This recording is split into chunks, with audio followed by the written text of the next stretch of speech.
Hey TPT sellers, ready to see growth in your business? You're in the right place. Welcome to the Savvy Teacher Seller.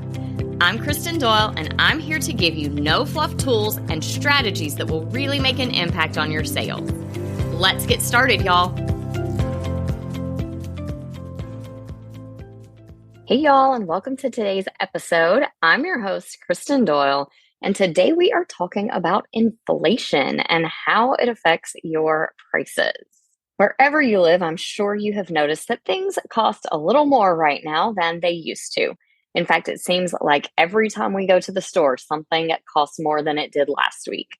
And when it comes to online businesses, sometimes it can feel like our online business shouldn't be affected by inflation, but it really is. We have this unique challenge selling digital products and services because the cost of our goods doesn't necessarily go up. We're not producing a product. We're not shipping anything where we are having to spend more money to create the thing that we sell, like a manufacturing kind of company would. But that doesn't mean that we're not affected by inflation. Lots of our other expenses have gone up due to inflation, and we are all running these businesses to support our families. And the bottom line is all of our family expenses are going up due to inflation. Gas is more expensive. Groceries are more expensive. All of these things that we have to have. So it makes sense that we might need some additional income right now in order to be able to work within a healthy budget for our families and for our businesses. The problem we run into is that at the same time that we personally are needing to increase our income, our buyers are needing to decrease their expenses. So we have to find a way to balance our need for more income with their financial constraints that they might have in place right now. And that is where we do have a little bit of a tricky spot that we have to navigate. So today's episode is all about assessing your pricing and adjusting it with some different pricing strategies to get through this season of inflation that we're in. First of all, let's talk about some of the places you might be seeing inflation affecting you. I hinted at it earlier. We see inflation obviously in our personal lives with all of the things that we need to purchase to take care of our families and our homes. But we also see increased prices on some of our software subscription. Marketing costs are more right now than they had been a couple of years ago. And if you are hiring service providers, chances are their rates have gone up as well. So there are a lot of areas where we as digital creators might see increased costs of doing business, even though we are not necessarily purchasing goods or supplies to create the goods that we sell. So when it comes to dealing with prices and inflation, the first thing we always need to do is assess our current situation. What does our current pricing look like and how is it performing? So wherever you are selling your services or your products, you should be able to get some data. If you have an online store or you're selling on a marketplace, you should have data available to you about your page views and your conversion rates and of course your overall earnings. So before you start adjusting pricing, take a look at that data to see what your data is telling you. If you have high conversion rates, chances are you can easily stand to increase your prices. But if you have low conversion rates, then you might want to be a little more careful about increasing prices, and you may even need to think about changing up your pricing strategy a little bit with some of the strategies I'm going to share in just a few minutes. Now, if you are a service provider instead of a digital product seller, then you should be tracking your leads and your conversions. If you are not, definitely start tracking those because you really want to see how people are responding to your pricing. When you increase your price, are you getting fewer leads now? Or do you get the leads, but once you give them a price on a discovery call, they are not ready to sign up? So your conversions are going down.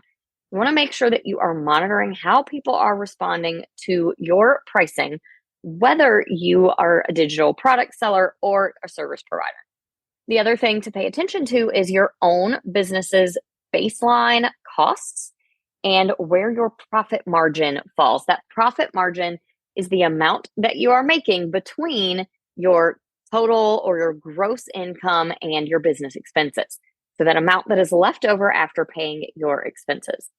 Personally, even though my income last year was about the same as the year prior, my profit margin was quite a bit less because so many of my own expenses had gone up.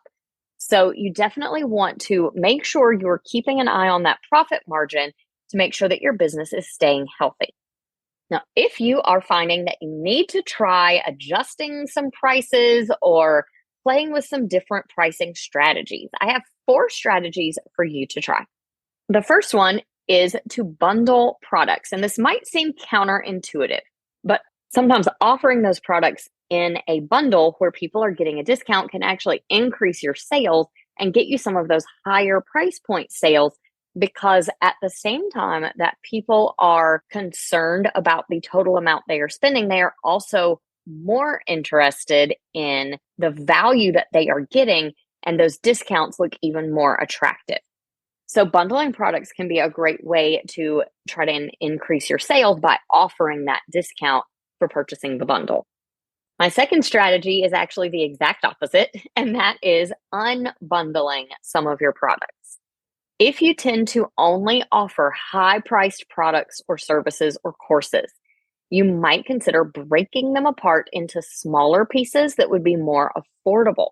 This gives people a chance to test out working with you or purchasing from you without spending a lot of money. And it's definitely an attractive option at a point when people are really watching their budgets and how much they are spending. So look for ways to put out some smaller or less expensive products and services as an option to get people in the door, and also to give them that lower price point as an entry point to working with you or using your products. The third strategy is specifically for service providers. If you are a service provider or a course creator, consider offering tiered pricing so that people can choose what level works for them. Tiered pricing is simply offering multiple pricing tiers, so different price points that offer different amounts of service, amounts of support, length of access to something, anything like that, so that you can cater to different budget levels. This is another opportunity for people to get more support at a higher price if they want it, but also have the option to get in at a lower price if that's where their budget is at the time. And another thing you might consider if you have higher priced products or courses, or if you are a service provider, is to offer payment plans to make your products more accessible to a wider variety of people. And if you're already offering maybe one payment plan option, you might consider offering additional payment plan options that include more payments at a lower monthly or quarterly cost, so that people are able to spread their payment over time and still be able to afford the course or the service or your higher priced product that they wanted to purchase. The key here really is to have your offers, whether they're products, services, courses, memberships, have your offers at a wide variety of price points so that they are accessible for lots of different buyers, no matter where their budget falls. Now, if you are increasing prices to help compensate for inflation, I want to give you a few tips for that.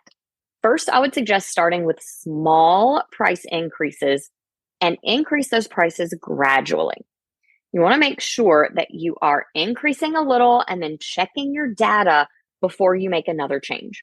Don't change your prices immediately before a sale if you're in a marketplace of any kind, whether that's TPT or Etsy or somewhere else. Don't change your prices immediately before a sale, because buyers will notice that and it feels like an icky sales tactic, like you are trying to make the sale look better than it is by increasing the price right before it. So if there's a sale coming up, maybe pump the brakes on increasing prices, or try to get those prices increased several weeks beforehand so that it doesn't look like you're trying to game the system during a sale. In terms of how much you should increase prices at a time, I typically increase prices on all of my products, no matter whether they are smaller products or higher ticket things. I tend to increase by somewhere between 5 and 10% at a time, making those smaller, gradual increases so that it's not a shock for buyers, and so that I can test it out and see how buyers are responding to the price change before I make a drastic change. If you're a service provider or you're increasing your price on a membership or a course, then communicating those price changes to your clients or your customers is so important. Make sure when you do this that you are acknowledging the financial strain that they might be going through and reminding them that you are a person who goes through the same financial strains that they do. While you are doing that, make sure you're reminding them of the value and the benefits that they're getting from whatever you offer that they will continue to get, and anything maybe new that you're adding in at the newer price point. And then two things that I think are just so important and always really good for our existing customers is to consider offering them a loyalty discount or grandfathering them in so that if they are already a member, they get to keep their same price. This lets them know that your price is going up, but you value them as a loyal client or customer. And so their price, maybe this is a membership or service, their price is going to stay the same. But if they cancel and try to come back, they will be at the new price. The other thing that I like to do is let existing customers or your email list know when your pricing is going to go up so that they get that last chance at the old pricing. This is a great goodwill gesture. It also just feels like the right thing to do when you have existing customers who might already be familiar with your pricing and your products. Before we close out this episode, I want to remind you that inflation affects all of us. It affects us as online creators just as much as it affects our buyers. And so it is okay for you as an online entrepreneur to raise your prices to compensate for inflation if that is what you need to do. If you are in that spot and you feel like you need to adjust your pricing, then I would encourage you to choose one of those 4 pricing strategies that I shared and take some time this week to look at where you can put one of those in place in your business, whether it's bundling or unbundling some of your products, testing out tiered pricing, or adding some payment plans so that people can get in on your products or services at a lower monthly cost.